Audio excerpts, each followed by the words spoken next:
Assalamu alaikum, bienvenue sur Vérité Din. Il y a plus de 40 ans, un jeune homme d'affaires nommé Donald Trump exprimait déjà une haine profonde contre l'Iran.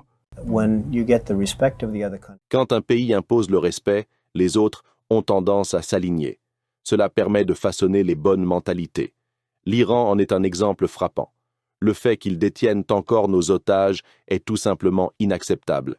Et le fait que les États-Unis restent passifs sans réagir face à une situation pareille, c'est extrêmement grave. Franchement, je ne pense pas qu'ils se permettraient d'agir ainsi avec d'autres nations. Pourquoi ce clip de Donald Trump datant de 1980 est-il devenu viral ces derniers jours? En effet, Donald Trump a toujours eu une vision radicale du monde, une vision marquée par la puissance, la vengeance et la domination. Aujourd'hui, en regardant en arrière, une question troublante se pose.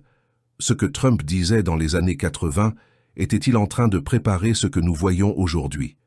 Tout a commencé en 1979 lors de la révolution iranienne. Le Shah est renversé et un nouveau régime des mollahs prend le pouvoir. Mais très vite, une crise éclate. 52 diplomates américains sont pris en otage à l'ambassade des États-Unis à Téhéran, où ils restent détenus pendant plus de 400 jours. Le monde entier observe et les États-Unis hésitent. C'est dans ce contexte que Donald Trump accorde une interview. Et ce qu'il dit est révélateur. Pour lui, les États-Unis ont montré de la faiblesse. Il affirme que l'Amérique aurait dû attaquer l'Iran à la première occasion. Non seulement pour libérer les otages, mais aussi pour en tirer un avantage stratégique, notamment le pétrole. Selon ses propres mots, c'était une opportunité manquée. Regardez. Vous pensez donc que les États-Unis auraient dû intervenir militairement pour libérer nos otages en Iran? Absolument, sans aucun doute. Si nous l'avions fait, aujourd'hui nous serions probablement un pays riche en pétrole. Nous aurions dû agir, et je suis très déçu que cela n'ait pas été fait. Je crois que personne ne nous aurait empêchés, ni même reproché, car à l'époque, nous étions pleinement en droit d'intervenir.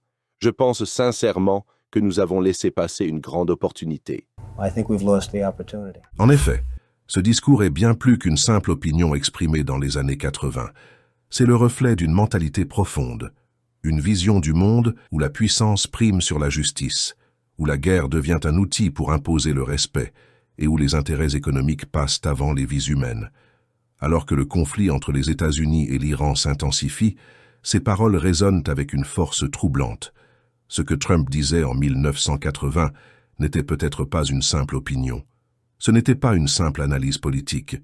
C'était une frustration, une colère, une vision du monde qu'il ne pouvait pas imposer à l'époque.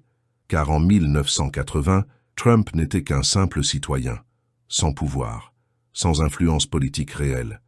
Mais plus de 40 ans plus tard, cet homme accède à la présidence des États-Unis. Et soudain, ce qui n'était autrefois que des paroles devient une capacité d'action. Ses décisions semblent alors faire écho à cette ancienne colère, comme si cette frustration n'avait jamais disparu, comme si elle avait été conservée pendant des décennies, et qu'elle trouvait enfin un moyen de s'exprimer. Alors une autre question encore plus troublante se pose, et si ce n'était pas seulement de la politique, mais l'aboutissement d'une rancune vieille de plus de 40 ans? Mais en islam, la rancune n'est pas une force, c'est une faiblesse du cœur que le croyant doit combattre. L'islam nous rappelle une règle essentielle, même face à un ennemi, la justice est obligatoire.